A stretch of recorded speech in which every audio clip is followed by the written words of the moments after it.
जय श्री कृष्ण बच्चों, कक्षा थर्ड में आपका फिर से स्वागत है।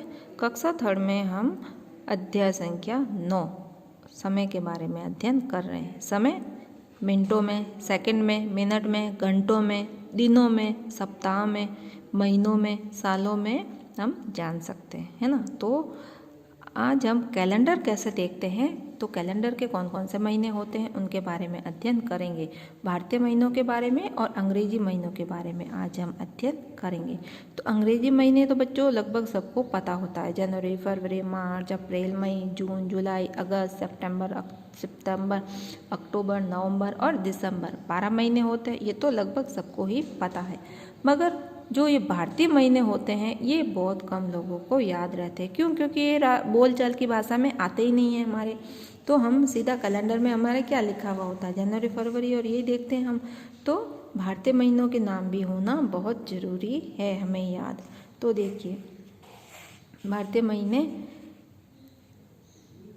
पौष, माघ, फाल्गुन, चैत्र, बैसाख, ज्येष्ठ, आषाढ़, श्रावण, भाद्रपद, आश्विन, कार्तिक और अगहन। ठीक है, ये भी 12 महीने हैं। भारतीय महीने भी 12 हैं और अंग्रेजी महीने भी 12 हैं। तो अब जनवरी में कौन सा भारतीय महीना आता है, फरवरी में कौन से भारतीय महीने चलते हैं और मार्च में कौन से भारतीय महीने चलते हैं, इसके बारे में हम अध्ययन करेंगे। अब देखिए, हमारा साल जो अंग्रेजी साल है वो तो शुरू होता है जनवरी से, 1 जनवरी से नया साल शुरू होता है।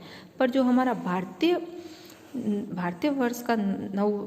नव वर्ष है वो शुरू होता है चैत्र से, चैत्र मास की एकम से। ठीक है, जो अंग्रेजी महीने हैं, अंग्रेजी है उसमें तो 30 या 31 दिन होते हैं। 1 फरवरी का है जो 28 या 29 दिन का महीना होता है। मगर जो ये भारतीय महीने हैं इनमें 2 पक्ष होते हैं, कृष्ण पक्ष और शुक्ल पक्ष। ठीक है, कृष्ण पक्ष और शुक्ल पक्ष 2 होते हैं।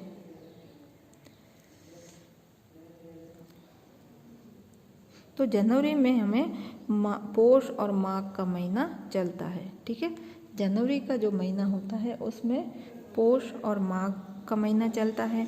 तो सबसे पहले तो देखिए, ये आपको महीने याद होना जरूरी है। चैत्र, वैशाख, ज्येष्ठ, क्योंकि हमारा भारतीय महीना चैत्र से शुरू होता है ना।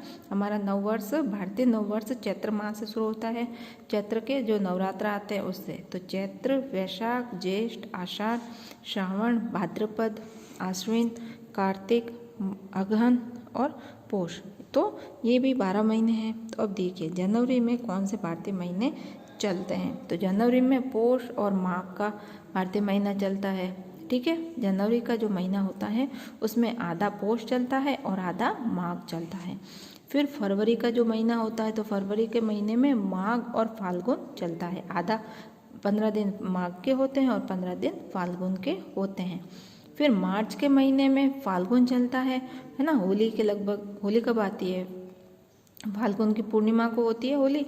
तो मार्च के महीने में फाल्गुन और चैत्र चलता है। फिर है अप्रैल में चैत्र और वैशाख का महीना चलता है ना। चैत्र और वैशाख दोनों साथ साथ चलते हैं। 15 दिन चैत्र के होते हैं, 15 दिन वैशाख के होते हैं।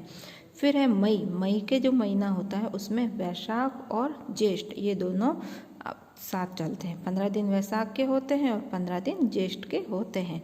वैशाख के महीने में आकाती जाती है ना। तो मई के महीने में लगभग आकाती आती है। फिर जून में ज्येष्ठ और आषाढ़ का महीना चलता है। जून है अंग्रेजी महीना और भारतीय महीने हैं ज्येष्ठ और आषाढ़। 15 दिन ज्येष्ठ के चलते हैं, 15 दिन आषाढ़ के चलते हैं। उसके बाद में जुलाई में आषाढ़ और श्रावण। ठीक है, श्रावण, यहाँ पे बारिश का मौसम शुरू हो जाता है श्रावण के मास से। तो जुलाई में आषाढ़ और श्रावण का भारतीय महीने चलते हैं। फिर अगस्त में 15 अगस्त आता है, राखी आती है। तो श्रावण और भाद्रपद में क्या होता है, श्रावण की पूर्णिमा को राखी होती है।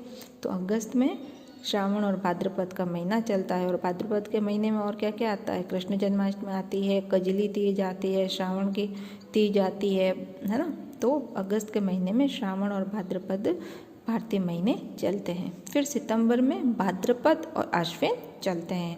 सितंबर का जो महीना है उसमें क्या चलता है, भाद्रपद और आश्विन। ठीक है, फिर है अक्टूबर का महीना। तो अक्टूबर के महीने में अश्विन और कार्तिक 2 महीने चलते हैं। अक्टूबर है अंग्रेजी महीना और अश्विन है कार्तिक।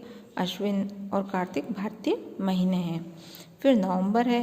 नवंबर में कार्तिक और अगहन 2 महीने चलते हैं, है ना।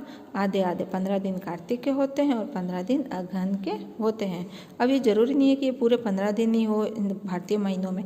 कभी 10 दिन आ जाते हैं, कभी 9 दिन आ जाते हैं, कभी पूरे 15 दिन आ जाते हैं, कभी 5 दिन आ जाते हैं नवंबर में, बाकी का अगहन चलता है। तो ऐसे करके ये महीने चलते रहते हैं। फिर दिसंबर के महीने में अगहन और पौष, ठीक है। तो 15 दिन या 10 दिन अगहन के, उसके बाद में पौष का महीना चलता है। फिर वापस पौष माह से जनवरी में पौष और माघ चलता है। फिर वापस माघ और फाल्गुन, ऐसा करके ये रूटीन में महीने चलते रहते हैं। तो बच्चों आपको जनवरी, फरवरी, मार्च, अप्रैल, मई, जून, जुलाई, अगस्त, सितंबर, अक्टूबर, नवंबर, दिसंबर, ये महीनों के नाम भी लिखने हैं अंग्रेजी महीनों के।